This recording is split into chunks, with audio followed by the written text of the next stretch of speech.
আজি মই বনাব লৈছোঁ আলু পনীৰ গ্ৰেভি। এনেকৈ বনালে সকলোৱে খাই ভাল পাব আৰু খাবলৈ খুবেই টেষ্টি হয়।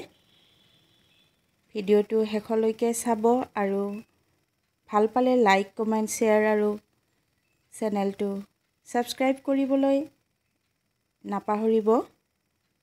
ভাত, ৰুটি, পৰঠা, পুৰি সকলোৰে লগত এনেকৈ বনাই খাই খুবেই ভাল লাগে। এতিয়া পলম নকৰোঁ, বলকচোন ৰেচিপিটো চাই লওঁ।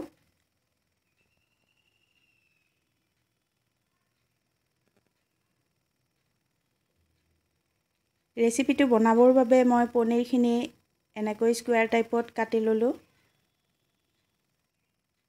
লগতে লৈছোঁ পিঁয়াজ 3টা, এটা বিলাহী পেষ্ট বনাই ল'ম, আদা লৈছোঁ সৰু সৰু 3 টুকুৰ আৰু নহৰু এটা,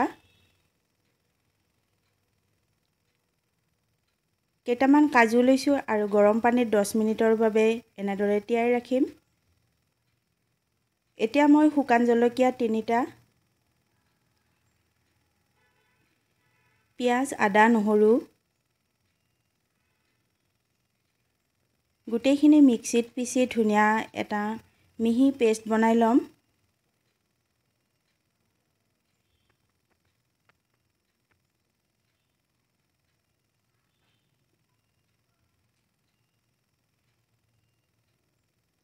আৰু এটা লৈছোঁ বইল কৰি লোৱা আলু সৰু সৰুকৈ কাটি, লগতে 3টা ইলাচি, 2 টুকুৰ ডালচেনি, 2টা লং, এটা কেঁচা জলকীয়া, 2 খিলা তেজপাত, ৰেড চিলি পাউডাৰ লৈছোঁ সৰু চামুচেৰে 1 চামুচ, ধনিয়া, জিৰা আৰু গৰম মছলাৰ পাউডাৰো লৈছোঁ 1 চামুচকৈ, কাজুৰ পেষ্টটো বনাই ল'লোঁ, আদা নহৰুৰ পেষ্টটো ৰেডি কৰি ল'লোঁ, লগতে বিলাহীৰ পেষ্টটোও বনাই লৈছোঁ।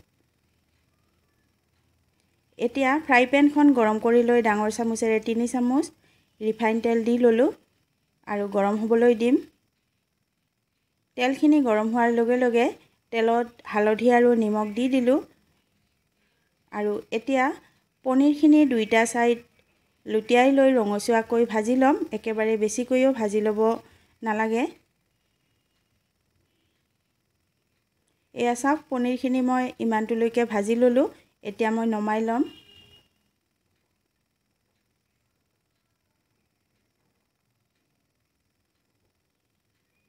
লগতে সেই একেখন পেনতে বইল কৰি লোৱা আলুকেইটুকুৰো ভাজি ল'লোঁ ৰঙচুৱাকৈ নিমখ হালধি দি, আৰু সেই একেখন পেনতে পুনৰ অলপমান ৰিফাইন তেল দি ল'লোঁ। তেলখিনি গৰম হোৱাত গোটা জিৰা কেইটামান, তেজপাত 2 খিলা, লং, ইলাচি, ডালচেনি লগতে কেঁচা জলকীয়াটো দি অলপমান ভাজি ল'ম। আৰু এইখিনি ধুনীয়াকৈ ফুটি লোৱাৰ পিছতে এতিয়া মই পেষ্ট বনাই ৰখা পিঁয়াজ, আদা, নহৰু আৰু শুকান জলকীয়াৰ পেষ্টটো দি ল'লোঁ।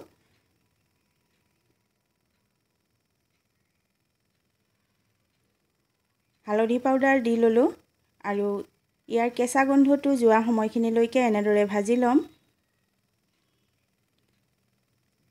গোটেইখিনি ভাজি লোৱাৰ পিছতে এতিয়া বিলাহীৰ পেষ্টটো দি লৈ পুনৰ অলপ সময় ভাজি ল'ম। বিলাহীৰ পেষ্টটোৰ সৈতে পিঁয়াজ, আদা, নহৰু গোটেইখিনি ধুনীয়াকৈ ভাজি লোৱাৰ পিছতে ভাজি ৰখা আলু আৰু পনীৰখিনি দি ধুনীয়াকৈ লৰাই লৈছোঁ।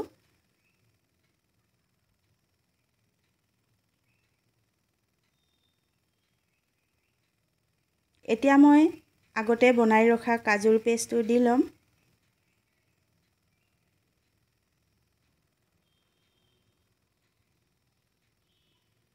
লগতে সোৱাদ অনুসৰি নিমখ আৰু শুকান গুড়ি মছলাৰ পেষ্টখিনিও দি ল'লোঁ আৰু লৰাই লৈছোঁ। ইয়াতে মছলাৰ বাতিটো উখালি মই অলপমান পানীও দি ল'লোঁ। গ্ৰেভিটো আপোনালোকে যিমানখিনিলৈকে ৰাখে সিমানখিনিলৈকে দি ল'ব পাৰিব। আৰু অলপ সময় উতলাৰ পিছতে মই ইমানখিনি গ্ৰেভি ৰাখিলোঁ। এতিয়া শেষত ধনিয়া পাত নাইবা কষ্টুৰি মেথিৰ পাত, মান ধনিয়াৰ পাত, যিকোনো পাত শেষত এনেদৰে ছটিয়াই দি পনীৰ আলুৰ গ্ৰেভি ৰেডি হৈ গ'ল আৰু এতিয়া গৰমে গৰমে পৰিৱেশন কৰিব পাৰি। এয়া চাওক মোৰ ৰেচিপিটো ৰেডি হৈ গ'ল। কেনেকুৱা পালে জনাবলৈ নাপাহৰিব।